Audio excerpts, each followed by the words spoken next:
So I'm just going to be sharing a couple of tips and ideas. First of all, as I know that I've shared this in a video before, probably on my YouTube channel, but one thing that I like to do to kind of make school days a little bit more interesting and fun and not always like the same thing in a row is I have these little note cards that I found probably at either the Target dollar section or Dollar Tree. But anyway, they all have different subjects written on them, and then a couple of them were blank, so I added what was missing that we wanted to do. And then usually what I'll do is I'll just like whatever I have ready for that day, I'll fan them out in front of Penny and let her pick which one she wants to do. And she really likes that because it kind of like makes it a little bit different every day, and it's exciting because she always goes like, oh, I hope it's, you know, art, or I hope it's science, or whatever it is that she's hoping to do. So it makes it just fun and interesting. And this is something like, even if you don't have this exact thing, then you know it'd be easy enough to make with just like some note cards or construction paper or anything, and then you can kind of let your kids like decorate them or make them pretty or whatever, and that can be your art class for the day. And that is probably the best thing when it comes to homeschooling, is finding ways to make things overlap so that it reinforces learning, and then it also you know, makes it fun and exciting. And it's also less for you to do, because instead of you having to spend hours at a time making these note cards pretty and exciting and engaging, the kids can, and then they feel like they've, you know, helped out and participated in stuff. So below I posted a link to my website, and it has a general schedule that I created just like as a sample day, what a regular day for us would look like. And I strongly encourage that anybody who is, you know, trying to do this for themselves to like tweak it. Don't do it exactly as I did it. Say like, oh, well, I like how she did this, so I'm going to do that part, or whatever. Mix and match, make it fit for your family and for your day. There's so many different methods of homeschooling out there. A lot of people really like the super structured homeschool style where they, you know, they wake up at certain times, they have breakfast at certain times, they start with this subject, and that's how they go throughout their day. And I admire that. I'm not very good at that. My days are always so varied depending on what's going on, and so I never feel like I can stick to the structure. And then when I don't stick to the structure, I feel like I failed for the day, and then I'm just like, you know, struggling with that. So I try to keep it very flexible. And basically what I have done in homeschooling for Penelope is I will do, I get books that I want us to work through, but I don't have a specific how fast we work through these books, or if we work through the book in order or we skip around. And that gives me a lot of flexibility to help with the overlapping. For instance, in the sample day that I posted below, I have, usually what I'll do when I'm creating a school day is I will start with science, because science is something it's really fun to have other things to kind of reinforce it. So if I start my planning day with science, for instance, today in our science book, which we are going through Me and My Body, and the next day was learning about ears, like how they work and, you know, all that stuff. And so I thought, you know, that'd be fun to start there and kind of build from there. So for Bible class, we're learning about Samuel hearing God's voice and the difference between hearing with your ears and hearing with your heart, which will be fun.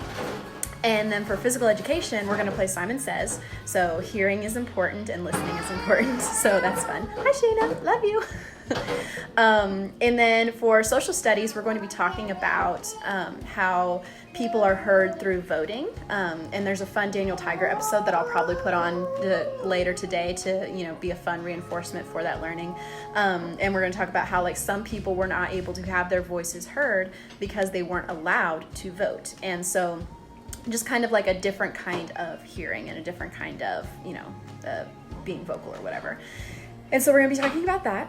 And then for history, I really thought it would be cool to do something on the creation of the radio or record players, but I couldn't really find a whole lot of resources and nothing in my personal stuff. I have a history book that I borrowed from the library that has the timeline of world history.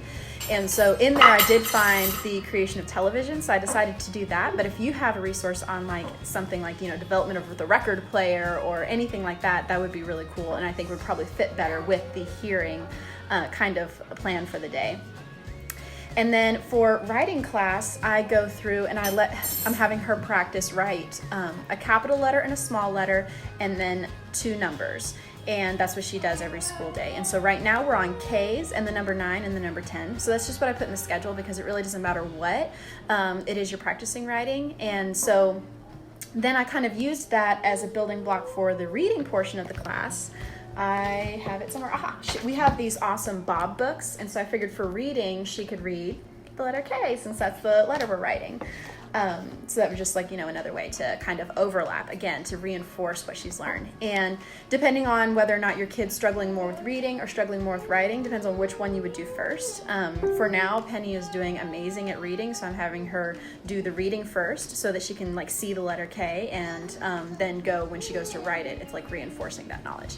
And for math, we're starting something new for her, which is counting by tens. And again, this is something that you just kind of pick and choose what your personal kid is going through and what they're learning at the time and what they need more reinforcement on.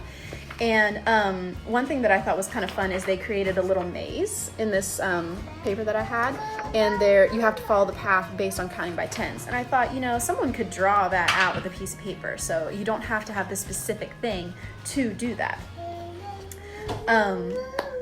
And so for music, we're going to do a really fun project, and I actually found a video that I put in the curriculum below, and we're going to practice hearing the difference between higher and lower sounds. So we have a little keyboard in our living room, so I'll just play a note and say, okay, so is this next note higher or lower than that note?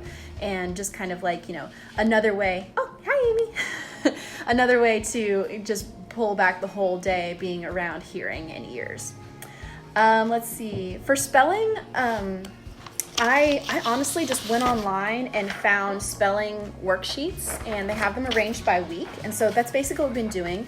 It's not super like specific towards the theme of the day or anything, but it would be easy to do with, like, for instance, if you're writing the letter K, to have your spelling words be K words, like kite and things like that. So that's easy, again, to do that overlapping thing. It's just since we already had this, that's what I'm going to be doing with Penny.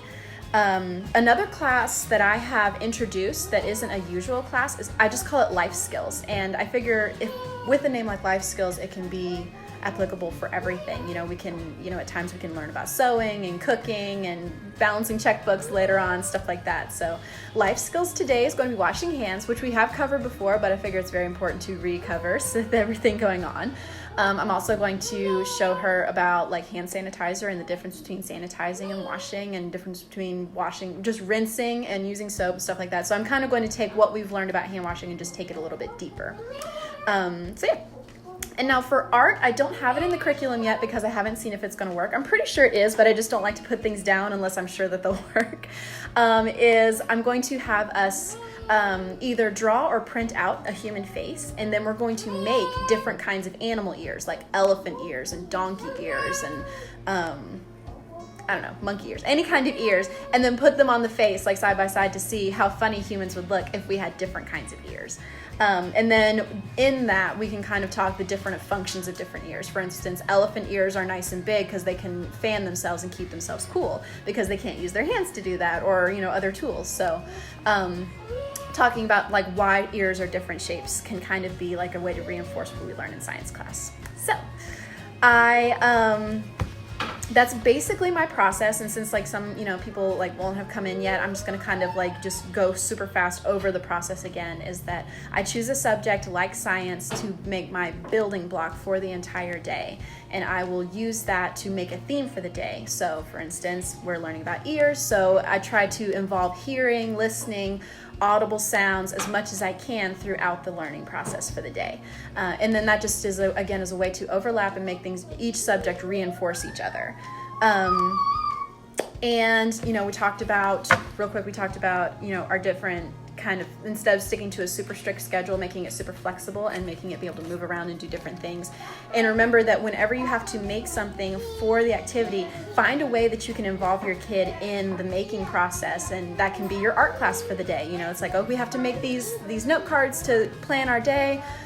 Art class today is you're going to be decorating them, making them look pretty. Like, honestly, it's super fun. Or if you need to practice writing, you're going to write the names on our note cards for whatever. So yeah, and like, Penny's like fully involved in our art project today with the ears and everything. I'm going to kind of give her basic tips on like, what shape the ear needs to be and stuff like that. So I have this entire schedule, and I have in the in the curriculum down below in the link I shared, I have each subject that we did and what we're doing, and then I linked a video for each one. For instance, for our Bible story being Samuel hearing God's voice, I found a video online that is a kid's version telling that story. So you can do your own version, or you can literally do videos for every single subject and then just like talk through them and like help them understand whatever they might be missing.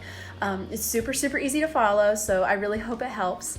I'm probably going to be doing a couple of live videos throughout our school day of just how we do different things, but I wanted to give you guys just some basic how do you plan a school day, or even just how do you plan an activity day, tips and ideas. So I'm sure that you guys have even more ideas, and I would love to hear them in the comments below of different ways you can involve ears and sound in learning. I would love to hear them. And yeah, I hope you guys stay safe, stay active, and stay entertained throughout the day.